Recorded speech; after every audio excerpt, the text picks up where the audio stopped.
लोकतंत्र में ऐसा नंगा नाच, इतनी गुंडागर्दी, लोकतंत्र की धज्जियां उड़ा करके लड्डू खाए जा रहे हैं।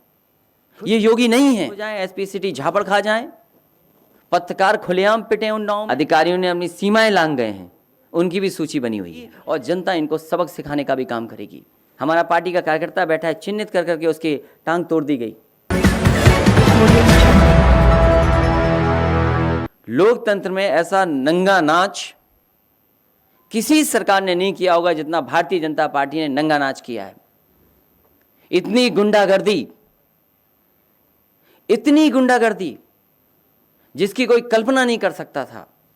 अगर कोई पर्चा खरीदने गया है, पर्चा लेकर के पहुंचा है, तो उसका इंतजाम पूरा का पूरा किया प्रशासन ने कि कैसे छीना जाएगा। जिस प्रदेश की पुलिस और जिस प्रदेश के प्रशासनिक अधिकारी इस बात पे लगे हों कि पर्चा कैसे छीना जाएगा, और उसी समय हम लोगों ने वो चीजें देखी जो कभी कल्पना नहीं कर सकते हम।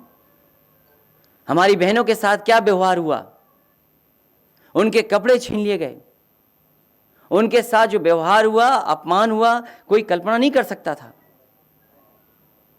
जो सपना दिखा रहे थे कि समाज को हम एक अच्छे रास्ते पर लेकर के जाएंगे, उनने उत्तर प्रदेश की बहनों के साथ कैसा व्यवहार किया, और केवल इसलिए कि ब्लॉक प्रमुख उनका बन जाए।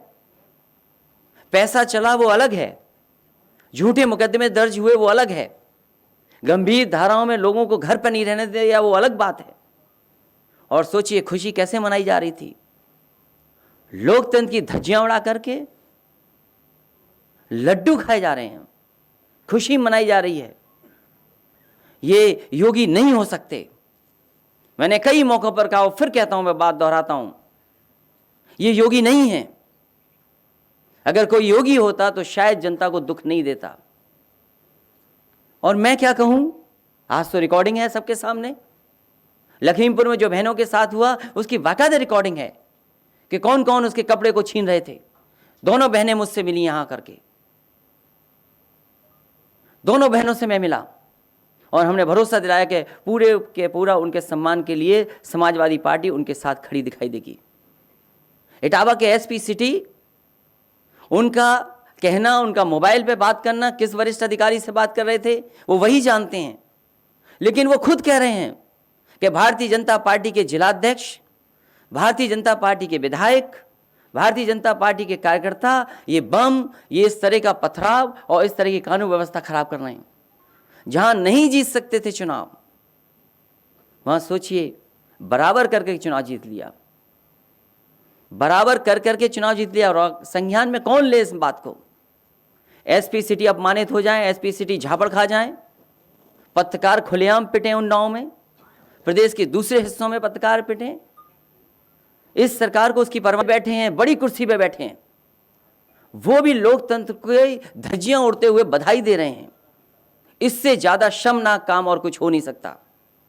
यह सब जनता ने देखा है और समय आने पर जनता हिसाब किताब करेगी और जनता इनको सबक सिखाने का भी काम करेगी। जो कुछ और जिलों में हुआ है, तमाम कार्यकर्ता नेता हमें मिले हैं, जानकारी मिली है, पार्टी कार्यालय में सूचना मिली है। जिस तरीके से कोरोना में इन्होंने सही आंकड़े नहीं दिए कि कितने लोगों की जान चली गई, कितने लोगों की कोरोना की वजह से जान चली गई, न कोई मदद पहुंची उन तक और न कोई आंकड़े दिए हैं। संख्या क्या है ये सरकार नहीं बताना चाहती, क्योंकि सरकार मदद नहीं करना चाहती है। एक बार शिक्षक लोगों को जो ड्यूटी पे गए थे, कहा कि केवल 3 लोगों की जान गई है। बाद में संगठन और हम सब लोगों ने जब सवाल खड़े किए तो सरकार को स्वीकार करना पड़ा कि कितनी बड़ी संख्या में जान गई है। जो और प्रदेशों में जो होता हो वो होता हो, लेकिन उत्तर प्रदेश में जितना गुंडागर्दी हुई है, शायद पूरे पॉलिटिकल कैरियर में अभी तक मैंने गुंडा शब्द इस्तेमाल नहीं किया था। जब से पंचायत के चुनाव देखे हैं टीवी पर, और लोगों ने बताया और जानकारी की कि भारतीय जनता पार्टी से बड़ी गुंडागर्दी वाली पार्टी कोई हो नहीं सकती। और प्रशासन का साथ लेकर के गुंडागर्दी करना, ये लोकतंत्र में नई परिभाषा तय की है। इसी तरह जो गोरखपुर में हुआ है, हमारा पार्टी का कार्यकर्ता बैठा है, चिन्हित कर करके उसकी टांग तोड़ दी गई। वो खड़ा है, बैठा है यहाँ पर।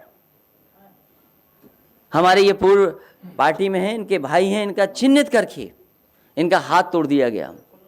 न जाने कितने लोगों पर झूठे मुकदमे दर्ज हुए हैं, न जाने कितने लोगों पर गंभीर धाराएं लगी हैं, न जाने कितनी। घरों को गिराने के लिए तैयारी कर ली कागज की। इसलिए जो हुआ है वो सब ने देखा है, और समय आने पर जनता इनको सबक सिखाने का काम करेगी। एक बार फिर मुझे खुशी है इस बात की कि डॉक्टर धर्मपाल सिंह जी समाजवादी पार्टी में आ रहे हैं। केवल हम ही नहीं चाहते थे, हमारी पार्टी के बहुत कार्यकर्ता नेता चाहते थे कि ऐसा नेता समाजवादी पार्टी में शामिल हो जाए तो पार्टी और मजबूत आसपास जिलों में दिखाई देगी। मुझे खुशी है कि डॉक्टर धर्मपाल सिंह आज समाजवादी पार्टी में शामिल हुए हैं। मैं इनको बधाई देता हूं, इनके सभी साथियों को बधाई देता हूं, उनका सभी कार्यकर्ताओं का मैं स्वागत भी करता हूं। साथ ही साथ बहुजन समाज पार्टी के बहुत ही जिम्मेदार नेता कुंवर चंद वकील, जो चुनावी लोकसभा के लड़े थे, सामाजिक कार्यों में लगातार समाज में दलित पिछड़े उनकी मदद करते रहे, मैं इनका स्वागत करता हूं। इनके साथ जितने भी सहयोगी साथी आए हैं, मैं उनको भी बहुत बहुत बधाई देता हूं और मुबारकबाद देता हूं कि आपके आने से, आप दोनों लोगों के आने से पार्टी के तमाम लोग का मनोबल भी बढ़ेगा और एक ताकत बनी है कि आने वाले समय में पार्टी का परिणाम भी बहुत ऐतिहासिक होने जा रहा है। और आगरा के आसपास हम आपको भरोसा दिलाते हैं कि जिस तरीके से समाजवादी पार्टी ने सबको साथ लेकर के चलने का फैसला लिया है और विकास के रास्ते को और मजबूत करना है, क्योंकि दुनिया में आगरा का एक अपना नाम है, अपनी पहचान है। अगर देखा जाए ज़्यादा वो सबसे बड़े पैमाने पर आगरा से मदद मिलती है, एक्सपोर्ट के मामले में भी बहुत आगे है। जो आगरा के साथ भेदभाव किया गया है, जो आगरा के विकास को रोका गया है, केवल आगरा नहीं उसके आसपास के लोगों का जो विकास रोका है, चाहे वो हमारे किसान हों, हम आपको भरोसा दिलाते हैं कि समाजवादी पार्टी जिस तरीके से विकास कार्यों को आगे ले जा रही थी, आगे भी ले जाने का काम करेगी। मैं इसी के साथ सभी साथियों का बहुत बहुत स्वागत करता हूं, धन्यवाद देता हूं। और मैं आपसे कहूंगा कि गोरखपुर में जिस तरह की घटनाएं हुई हैं, क्योंकि मुख्यमंत्री जी अपने यहाँ एक्सपेरिमेंट पहले करते हैं।